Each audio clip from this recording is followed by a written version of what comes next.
Good morning, dear children. Once again, I'm here with a new poem, The Lake Isle of Innisfree by W.B. Yeats. This is a poem by W.B. Yeats in which he dreams of escaping the busy streets of London. He remembers Innisfree as a perfect little island that would supply all his needs.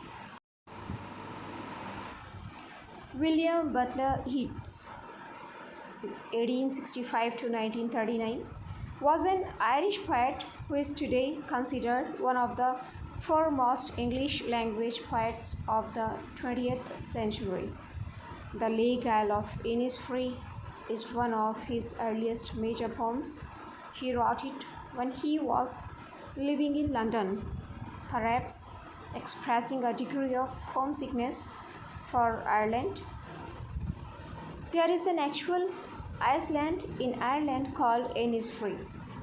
It's a small, uninhabited island off the coast of Lough Gill in County Sligo. Yeats spent time in County Sligo as a child and would never have been familiar with the area around Innisfree. Today, the island is not accessible, but it can be seen on land or by boat. Now, summary of the Lake Isle of Innisfree. The Lake Isle of Innisfree summary is quite straightforward. The poem consists of 3 quatrains. In the first stanza, the speaker of the poem announces his intention to leave his life and move to Innisfree. He will build his own home there from clay and wattles, which is a particular construction method where sticks are bent into shape and then covered with clay for insulation. He says that he will grow food, namely beans, and that he will keep a hive of honeybees. In the second stanza, the speaker thinks about how peaceful his new life will be.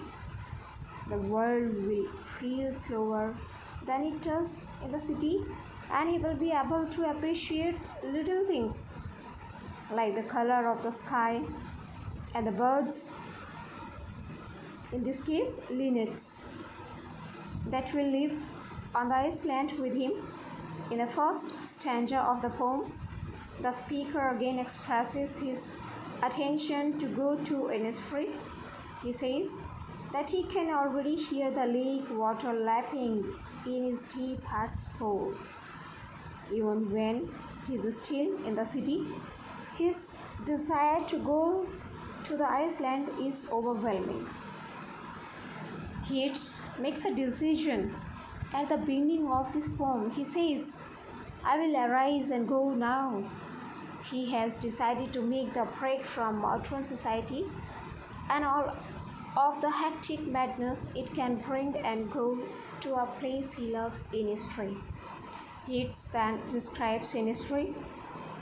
He decides to build a cabin of clay and wattles to live in.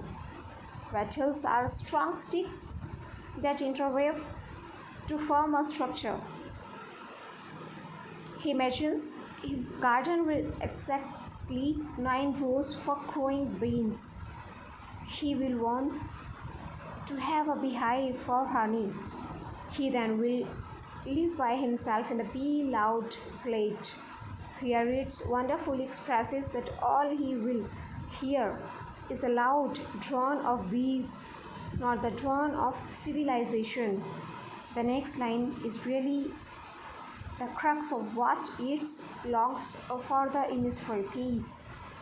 By saying that peace comes dropping slow, Yeats continues to let us know that from the time the morning dawns until evening when the cricket sings, there is a gradual pacing of the day until evening falls. There's no stress, no noise, all is an expression of peace. So dear children, I hope you all enjoyed this beautiful poem. And I must say, the children who are nature lover definitely enjoyed the poem. Thank you.